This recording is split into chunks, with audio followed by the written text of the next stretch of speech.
Hello everyone and welcome back to the channel. My name is Drew and you're once again watching The Theme Park Dude. Today's video we're here at Universal Studios Florida to experience the Halloween Horror Nights Unmasking the Horror Behind the Scenes tour.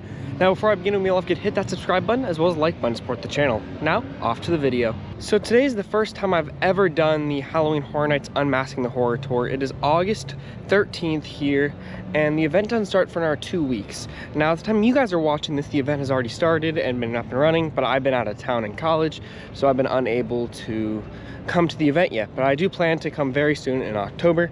Now I'm currently heading backstage here to where the old Blue Man Group building was and where they had the event soundstage, and right next to it where you check in for the tour. Now I know there is no videos allowed, but I will be putting photos in this video, so spoiler warning if you do not want to see.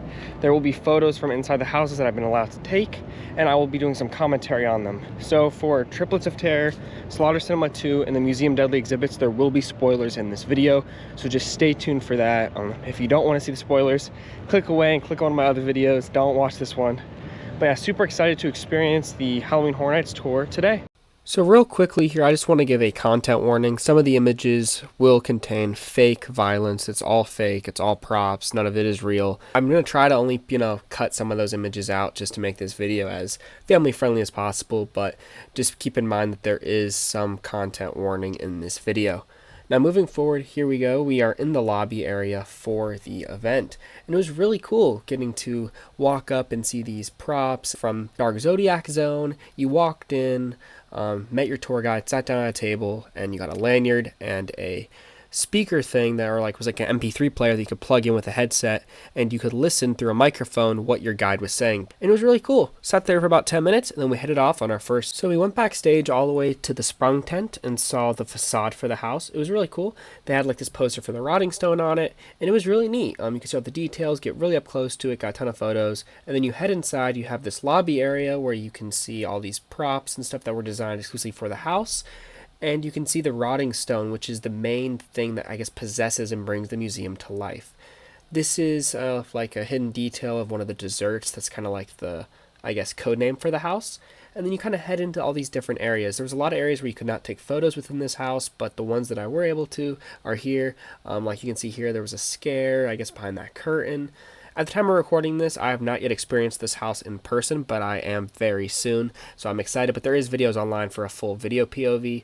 But yeah, you're just going through. Fun fact, all of like the little name cards that you see throughout the house, it actually says Mesopotamian Hammer on them.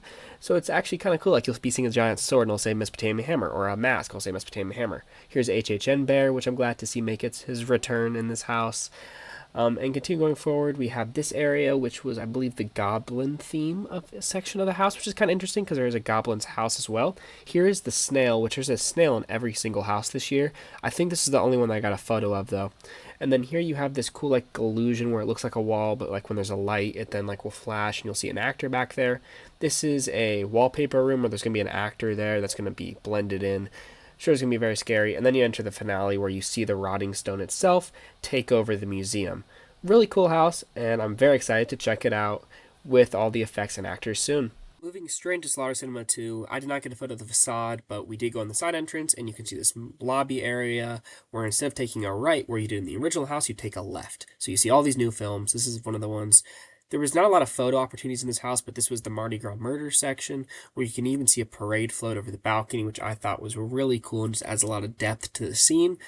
But this is the hidden, I guess, dessert for this house as well, which I believe was the code name, which is pretty cool. And then here you go into a Santa area. There was a lot of graphic stuff in this scene, so I didn't really put a lot of photos from here and here. But here we have the toxic zombie tunnel room, where I used a lot of props from Bugs Eaten Alive, and even, I guess, Oddfellows as well, like this jackpot in the box, I guess, was from the Oddfellow house last year. And then there's a BuzzCon barrel from Bugs Eaten Alive that was a couple years ago, I believe in the same exact location as well. So here's the facade for Triplets of Terror all the way in the front of the park. You have 3324, which is the address of the house, but is also HHN33 in 2024.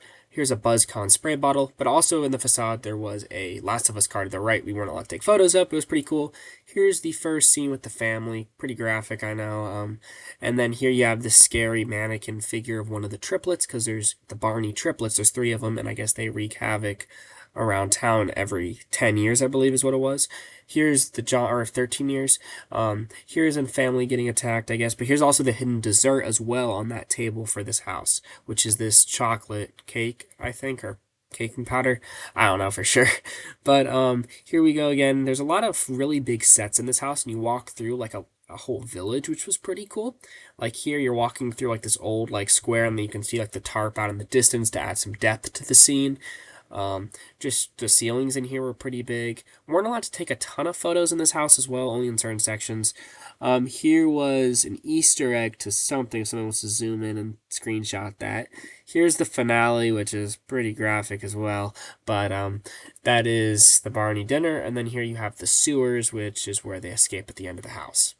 So I just got out of the tour. I know you guys just saw some photos that I did take, and every photo that I took was allowed. I didn't try to sneak any or anything, but there was a lot of rooms that I could not take photos in that I can talk about a little bit, but I mean, by now y'all probably already seen walkthroughs with, you know. But starting off, that was a great tour. Shout out to my tour guide, Michael. He was a great tour guide, really knew all this stuff about the houses and the event, and really was there to answer tons of questions, you know, from all of the event and just stuff that, you know, I had no idea about. So it was really cool. We did get to see, like I mentioned, and you guys just saw the museum deadly exhibits first, which that was a really cool house. The facade, like you guys saw, it wasn't finished yet, but I know by now you've already seen a video where it is finished and at night. So the facade was pretty neat. And then you walk right in and you see all this, you know, the rotting stone, and which is basically the threat of the house. And there's a really cool scare in there that is the desk. And I'm really excited to see how that happens and, like, you know, how it works out, because that costume and the way he described it and where the scare is really neat and really cool. And I'm excited to see how they bring that to life. But yeah, the house itself with the museum, you just go through different exhibits, and they're very well-themed environments. I mean, you start with this like Egyptian room, then you go to like a goblin room, which we do not know yet if it's connected to the House Goblin's Feast, which is another original house, but that was really cool. There's just a ton of scenes in there that you go around. Lots of great details in there, lots of hidden Easter eggs in that house that I pointed out already in the photos earlier. You do see on the table the dessert for that house, which is cool, which was the code name, which is baklava. And there is a dessert in every house, as well as a snail, which is this year's hidden animal. There was also a few other Easter eggs and, you know, reused props from past houses in there, like a Nightingale's Blood Pit poster was in there from 2019. There was a couple other stuff in there, but the Museum Deadly exhibits, great house. I'm so excited to get to walk through it with the scare actors and, you know, the lighting effects and audio in about a couple months from now. So yeah, looking forward to it. So the second house I got to walk through was Slaughter Cinema 2, and that is the other Sprungtown house right next to the Museum Deadly exhibits, and is a sequel to the house from 2018. The facade is the exact same. It's a TV screen that will play old B movie, you know, old B horror movie type trailers. That was a really neat house. There was a lot of great scenes in there, my favorite being a shark one that photos were not allowed in, unfortunately, but there's a giant shark animatronic that will be controlled with being able to move around like a puppet, but the mouth will be automated. So it'll be really cool to see how they can pull that off. That was a really neat scare in there, and that they were able to show off. There's a lot of other movies in there, like there's like this steampunk kind of rock band one that I think is gonna be really fun. There's like this underground zombie clown one that I think is going to be really cool because it's really closed in and there's actually a roof on top of it, so that was really neat. But overall, Slaughter Cinema 2 was a very good and strong haunted house, very original. At the end, if you're a fan of the first one, you're also going to enjoy it because there's a lot of references and even a couple returning characters. But yeah, the Slaughter Cinema 2 was a great house. Now for the last house, it was Triplets of Terror, which was actually located right behind this Blue Man Group building, which is where my tour checked in earlier this morning and we just got let out from. Really cool house as well. It is Universal's original take on like a serial killer family, and they do these murders every 10 years. So they started in 1984, and now in 2024 marks the 40th anniversary of their murders. So yeah, you get to go through a house and multiple houses within the house, and you can see where all the different crimes have taken place, where the different murders were, how it, you know, started. I mean, you don't really get the motives for it, but there's this really cool like podcast room that we weren't allowed to take photos in. That's like this podcast horror crime setup. There was some other really neat rooms. There was this freezer that we weren't allowed to take photos of, but that was cool. There was this shed room, and in the facade, actually, the police car off to the right, which is not pictured in the photos I saw because they would not allow us to take photos of that car, was used in the Last of Us house last year, which was really neat. So overall, really great house. If I had to rank them purely right now based off the tour that I had, I would probably go the museum, Slaughter Cinema, triplets, but all three very strong.